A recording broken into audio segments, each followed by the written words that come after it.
The French Department of Martinique, which was granted associated member status of the Organization of Eastern Caribbean States, OECS, will be committed to playing its part in the OECS, said Serge Letchimy, President of the Executive Council of Martinique. The Martinique Executive Council President attended the 74th meeting of the OECS Authority held 15 February at the St. Marit Resort under the current OECS Chairman, Prime Minister Dr. Terence Drew. The Martinique Executive Council President read a statement to the news media at the end of the authority's meeting. Prime Minister Drew also read a statement on behalf of the OECS Authority. I want to reassert, DG Chair and all, Martinique's commitment and determination to be a full-fledged and effective member of the OECS. Notre détermination est claire comme membre associé, Our respectueux determination de is l'organisation clear de as an l'OECS. associate member that is respectful of the framework of the OECS. Mais pour être très efficace But to be very efficient et pleinement intégré, and fully integrated, nous avons besoin d'être performants à l'intérieur de l'organisation sous plusieurs domaines. we need to increase our efficiency within the organization on several aspects. La connectivité aérienne, Air connectedness, la connectivité maritime, maritime connectedness. Martinique wishes to be an effective player for its population and the OECS through its dual membership of the OECS and the European Union. The OECS welcomes this clear commitment by Martinique as expressed by President Letchimy and fully supports the establishment of autonomous normative power, giving it the possibility of adapting and enacting legislative and regulatory frameworks in negotiated areas of competence. This move towards autonomy and integration is vital for the future of Martinique and the region. The active inclusion of the French-speaking islands of Martinique and Guadeloupe in the OECS presents an opportunity for a larger market for trade and tourism within the sub-region. Glenn Bart reporting for Skn Newsline. Communications Director of the Media Association of St. Kitts and Nevis, Jamila MacPhail, has suggested that in the age of digital and social media, persons should make a distinction between who is a journalist, a blogger, or vlogger.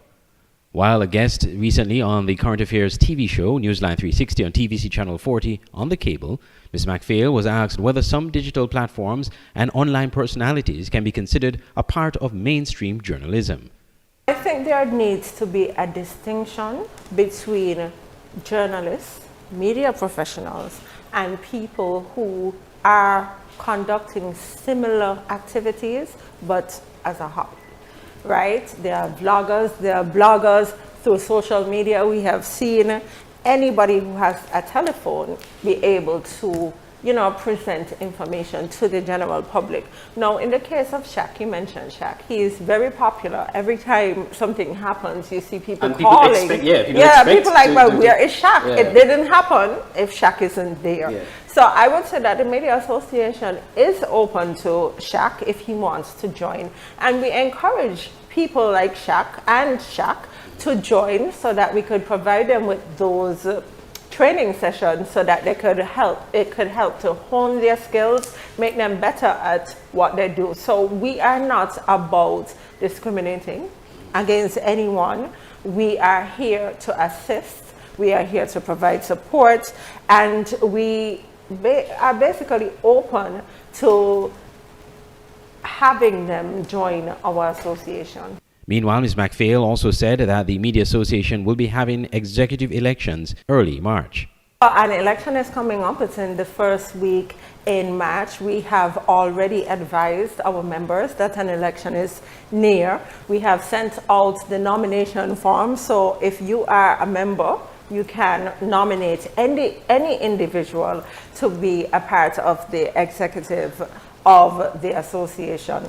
Now, going forward, I would hope to see more training. I know we have discussed certain training efforts for this year. We want to have another media and the law training session. That one will be sponsored by the Royal St. Christopher and Nevis Police Force. We have had some discussions about a media health workshop as well. We have had some discussions about another financial reporting training.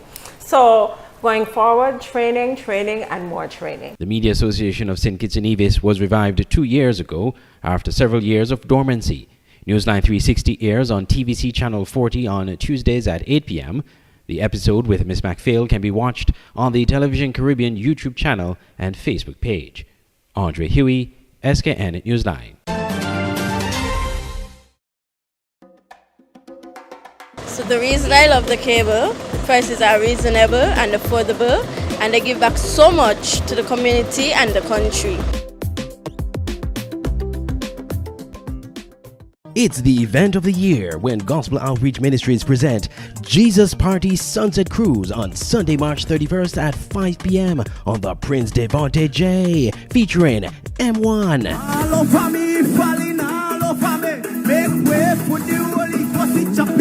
Roots Gospel Band, and Tehila.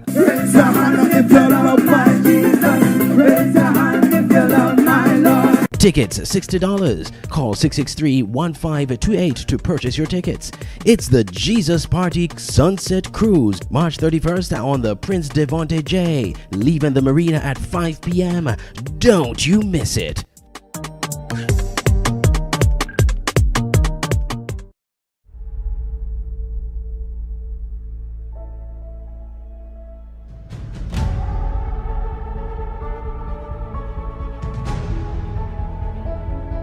It's beautiful. He took one look at you and the angels started singing. Another wonderful day.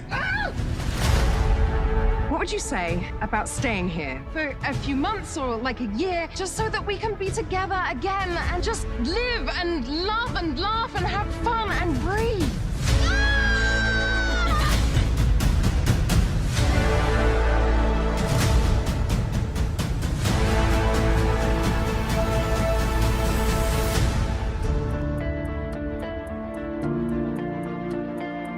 Why are you hiding out on a little Caribbean island, singing in a beach bar?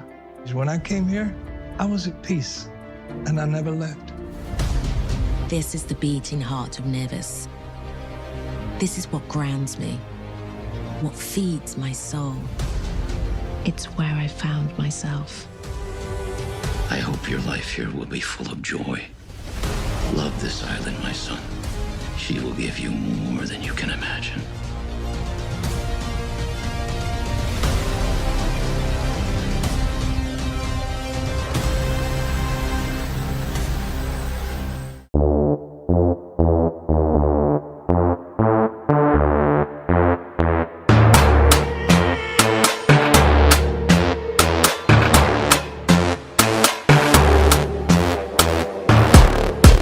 In the city.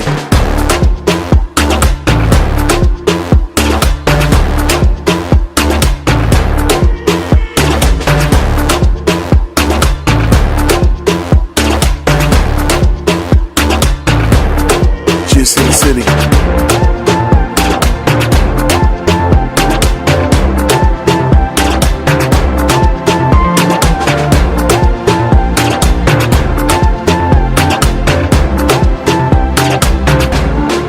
In the city.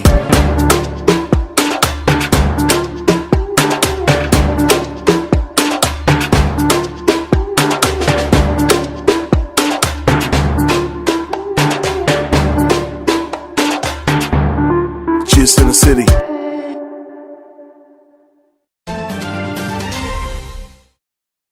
Minister of Agriculture Samuel Duggins believed the construction of the Barefoots facility for a poultry hatchery should be operationalized by the second quarter of 2024. The minister was providing an update on the agriculture program when he spoke at the 13th February Cabinet Press Conference as a quest to achieve CARICOM's 25 by 2025 regional food agenda shapes much of the programs being undertaken by the Department of Agriculture. One of the focus areas is the reduction in the imports of poultry products by establishing an organized and managed poultry industry on St. Kitts. We are pleased to note that the hatchery project at the Barefoots Livestock Center is well underway, The Taiwanese have stepped in. Last year we signed the Memorandum of Understanding, and the hatchery project is just about ready, approaching completion, and I understand somewhere between March, April, we should be able to open the doors to production in our hatchery. To connect with the hatchery, we have also put in this year's budget for a slaughtering facility for poultry, and I'm pleased to know that that is also underway. So once we have the hatchery, we will then connect with the slaughtering facility, and our farmers could then raise the birds in the center of the production line and then have a nice ecosystem to tackle that $20 million of poultry product that we import. And we recognize if we import $20 million worth of poultry product every year, we must equip our farmers to partake in that area particularly. Millions of dollars are expended each year to import a wide variety of chicken, chicken parts, and processed chicken products sold in supermarkets and utilized in the country's tourism industry. Glenn Barth reporting for Skn Newsline. Minister of Sports Samuel Duggins and Secretary General of the National Commission for UNESCO, Dorothy Warner, officially commissioned the St. Kitts and Nevis Anti-Doping Secretariat, Skn ADS, and launched the Anti-Doping in Sport Education and Awareness Program on February 15th. The unveiling of the logo and tagline for the Secretariat, Educate, Dedicate, Celebrate, took place at the St. Kitts and Nevis Olympic Committee SKNOC Conference Center in the presence of several student athletes, the project's target audience. The Minister of Sport gave the assurance of his government's unwavering commitment to aligning with the pillars established by the UNESCO Convention Against Doping in Sport and the World Anti-Doping Agency. He said, in addition to education, we are placing a strong focus on promoting ethical leadership within sports organizations. We believe that setting a positive example at the organizational level will have a profound impact on athletes and all stakeholders. Ethical leadership will serve as the foundation for a sports environment that is built on trust, accountability, and transparency. The Executive Director of the Caribbean Regional Anti-Doping Organization, RADO, Dr. Sasha Sunderland, extended congratulations to the SKNADS on the launch. She stated that it shows support for values based on informed education and sports programs in partnership with organizations such as hers. The launch is part of a project submitted by St. Kitts and Nevis to the UNESCO Fund for Elimination of Doping in Sports, which led to the procurement of $30,000. The name of the project is Closing the Gap, Moving to Full Compliance with Anti-Doping in Sport, ADIS Project. The launch ceremony was witnessed by student athletes, coaches, representatives from various sporting associations, a representative from the National Drug Council, officials from the Department of Sports, the chairman of the National Sport Council, and the acting president of the SKNOC, Dennis Knight. I'm Andre Huey for Skn Newsline.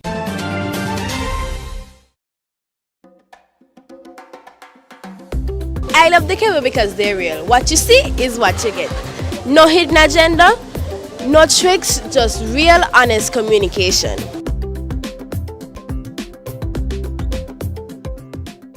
It's the event of the year when Gospel Outreach Ministries present Jesus Party Sunset Cruise on Sunday, March 31st at 5 p.m. on the Prince Devontae J, featuring M1,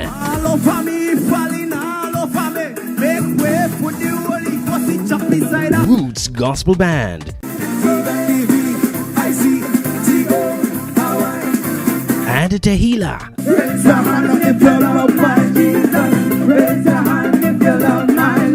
Tickets $60. Call 663-1528 to purchase your tickets. It's the Jesus Party Sunset Cruise, March 31st on the Prince Devontae J, leaving the marina at 5 p.m.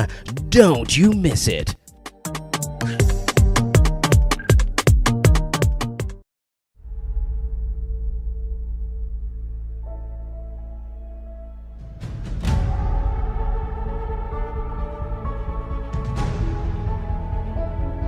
It's beautiful. He took one look at you and the angels started singing. Another wonderful day. What would you say about staying here for a few months or like a year, just so that we can be together again and just live and love and laugh and have fun and breathe?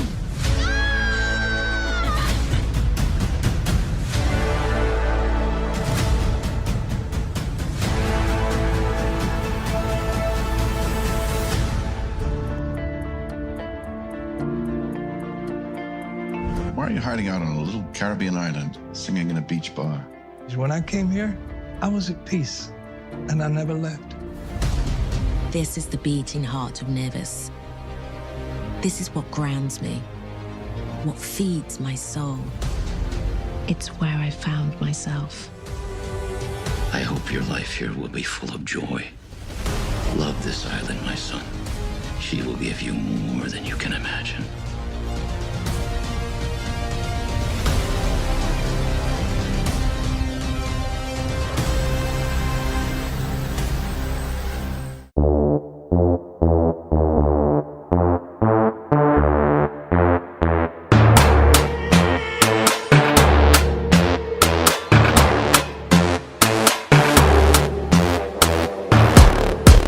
In the city.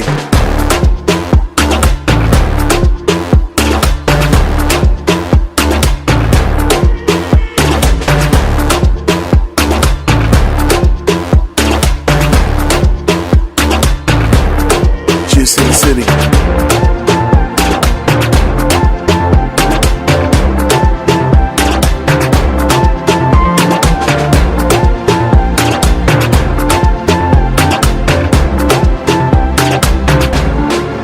In the city.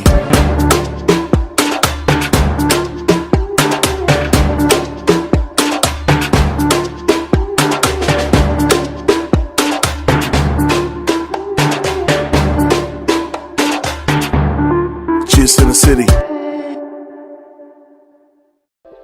At Digital Print Plus and Crafted by Design, we're thrilled to be your go-to print shop located in the heart of Bastille.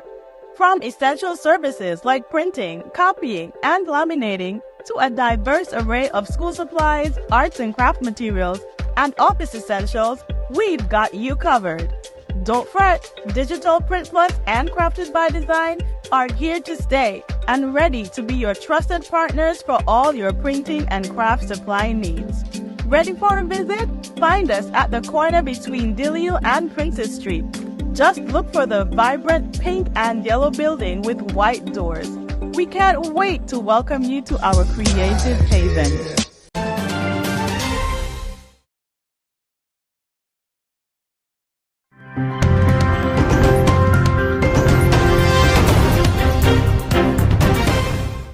Attorneys representing entertainer Adisha Palmer and 3 convicts have argued against sending the matter for retrial.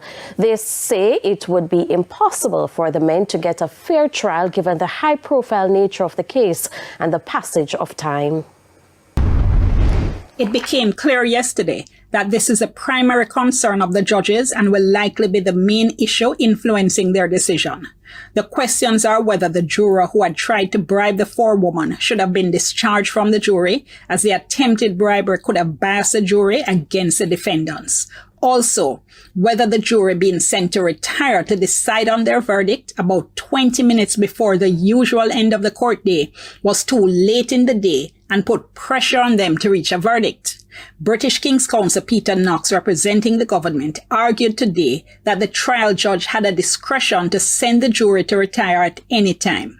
He said the trial judge gave directions to the jury that would have addressed any possible bias and that juries must be trusted to do their jobs.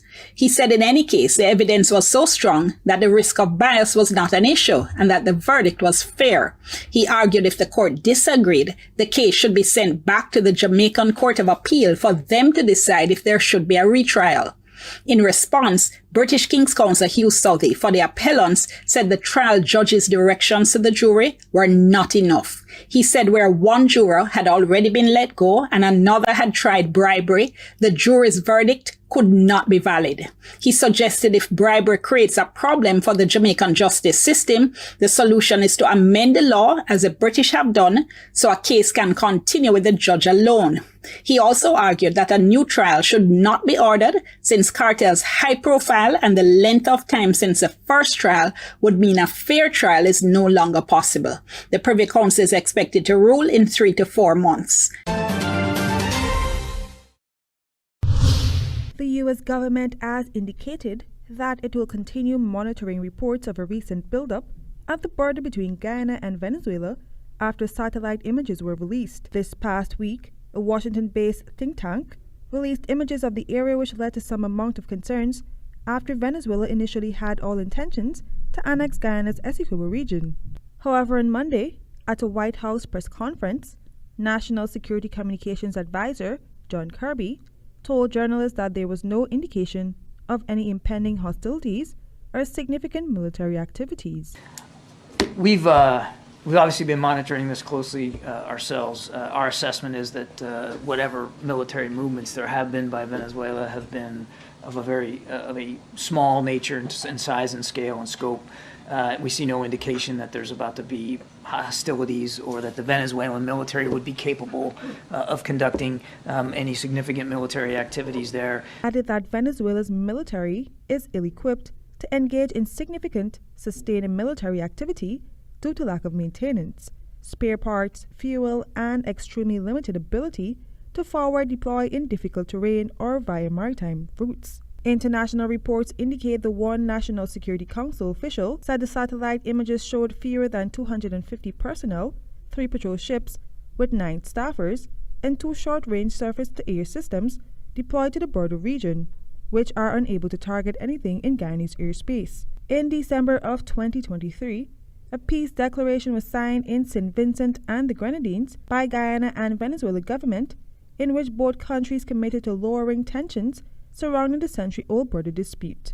Guyana currently has Venezuela before the International Court of Justice, seeking a judicial and final settlement to the border controversy. For the HGP Nightly News, I am Carice Gonzalez.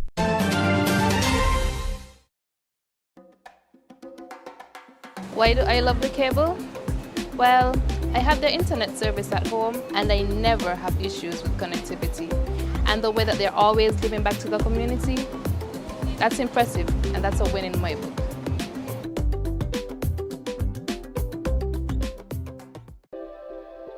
At Digital Print Plus and Crafted by Design, we're thrilled to be your go-to print shop located in the heart of Bastille.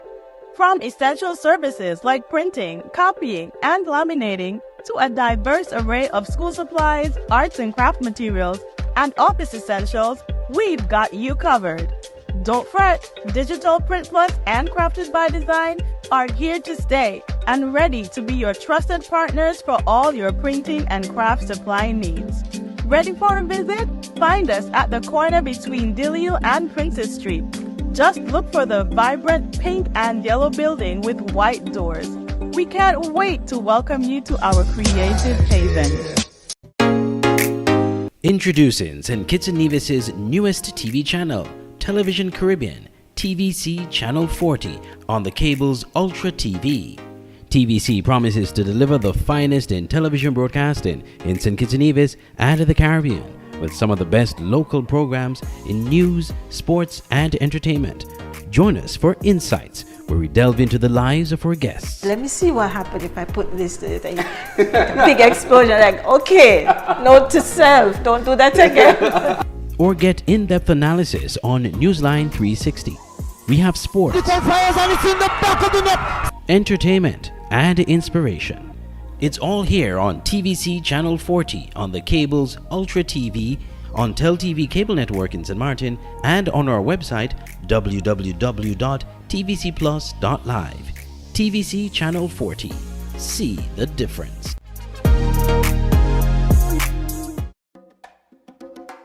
So the reason I love the cable, the prices are reasonable and affordable, and they give back so much to the community and the country.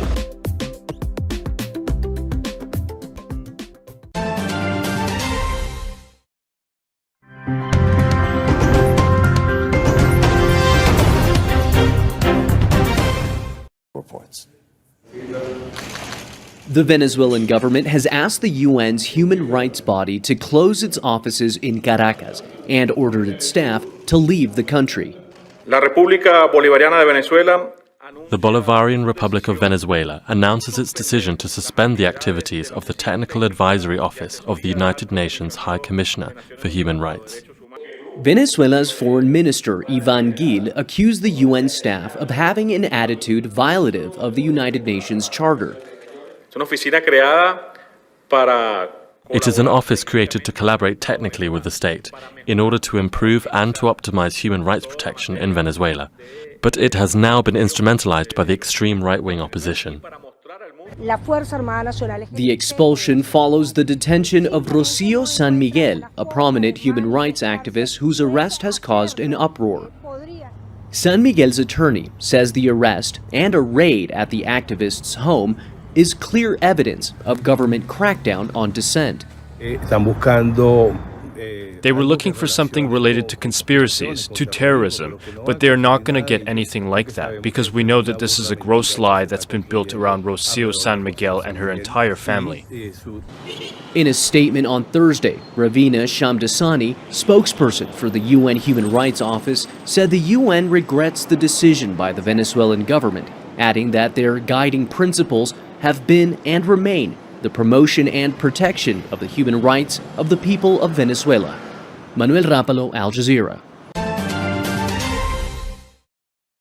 Challenge there. Let's go now to Dr. James Smith. He's an emergency medicine doctor. He worked in Gaza's hospitals during the war, and he now joins us from London. Good to have you with us. I'm sure you're following what's happening at Al-Nasser Hospital. How worrying is it to you, as somebody who's worked in Gaza hospitals, that a hospital can be shelled, it can be stormed, the medical staff treating patients rounded up because a warring party claims it suspects bodies of captives might be at this hospital?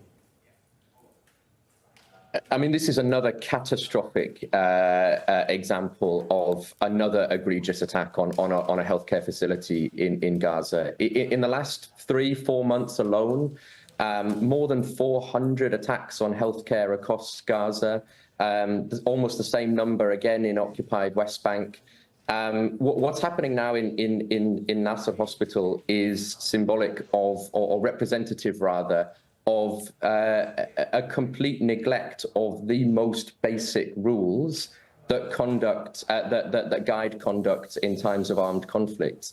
As you've mentioned and as we've heard, we're hearing stories of patients that have been killed in their hospital beds, artillery fired directly into the hospital, patients that have been killed because the electricity has been cut from the hospital, others who've been forced to flee, but then fearing for their safety, having to pass through Israeli military screening, have returned to the hospital. It's really yet another example of the most catastrophic neglect of the Palestinian people. All right, there was a statement, and let's see if we can bring it up, that came out of Médecins Sans Frontières, in which they were talking about, let's see if we got the script. All right, so what they were talking about is that the Nasser Hospital in Khan Yunis in Gaza was shelled in the early hours of this morning, despite Israeli forces having told medical staff and patients that basically they should go back and stay in the hospital. Are we reaching new lows? It's hard to understand how something like that can happen. I should be really clear here. I mean, I think those new lows have already been reached. Over the course of the last couple of months, we have reached those new lows and we have stayed there. And what we're seeing now is a global either neglect or inability to do anything about what the Israeli military is doing in Gaza currently. These latest examples from Nasser Hospital are beyond tragic. They fill you with sadness and rage. But they are yet another example of exactly the kind of things that we've seen in Al-Shifa some months ago and in several other healthcare facilities across the Gaza Strip. Is there some obligation upon the world powers now to intervene, basically? Are we seeing a failure that's on a much higher level than just the warring party? Absolutely. There certainly are very, very clear obligations. They existed prior to the International Court of Justice ruling, but they are certainly made even clearer now on the back of the ICJ ruling. The ICJ has imposed provisional measures saying that there are very plausible concerns that Israel is committing genocide against the Palestinian people. There is no allegation more grave than that of genocide. That places immediate moral, political, and legal obligations upon all world powers, particularly those who up until this moment have continued to finance and to provide political and diplomatic support to the Israeli state. And by this we mean, of course, foremost among those states, the United States, the UK, and several other influential European and North American governments.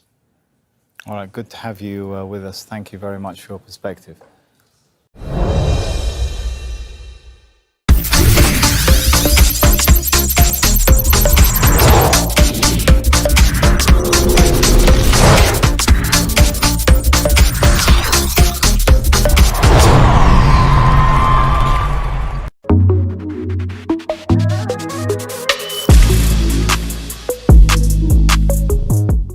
The date is fast approaching for the CONCACAF Under-20 Championship qualifiers Group E and F matches, which will be hosted in St. Kitts at the Skn Technical Center.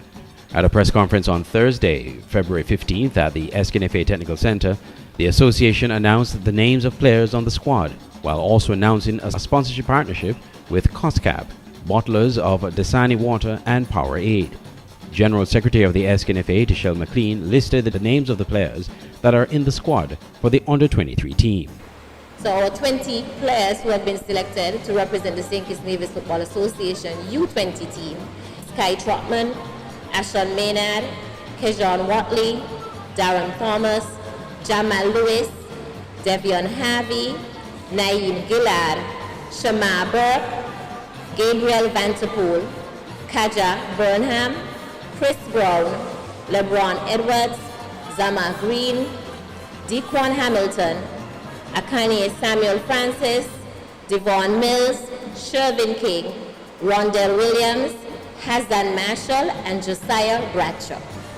SKNFA President Adiba Harris said hosting these matches of this CONCACAF competition serves as a motivation for younger players in the country to see international football on home soil. It would have made football would have made its contribution to the economy in boosting, hosting many nationals from overseas. They would have invested in our economy and also help our private sectors as well. So hosting this tournament will just continue with our mandate in building football tourism or sports tourism in general, which has a major impact on our society. We want to utilize this opportunity to help our youngsters, our young men and women, so that they can see a way out and bring in these games, these tournaments closer to home, so that way their parents actually, who may not afford it, to go overseas and see their children play in person, could now see their children represent the country at home and feel proud moving forward. Meanwhile, goalkeeper coach Jamal Jeffers and captain of the Under-20 team, Kaja Burnham, spoke about their anticipation for this competition. We've been working very hard for the last 3 to 4 months. We've been putting in double sessions at time, making sure that the players follow the word nutrition and everything so that they could accomplish the main goal, which is to perform for the upcoming tournament on the 23rd to the 27th. Here I have our captain, Mr. Kaja Enbao. We've been working really hard. We've been putting it together, me and the coaching staff, sitting down, making sure that these players are being trained the right way. The journey has been fun, exciting. As coach said, we have been putting in extra work, training twice a day. The St. Kitts and Nevis Under-20 team will commence the tournament on Friday, February 23, where they will face Puerto Rico at 7 p.m. Then on Sunday, February 25th, they play Haiti, and on Tuesday, the 27th, they round out their matches against the Cayman Islands. All matches begin at 7 p.m. at the SKNFA Technical Center.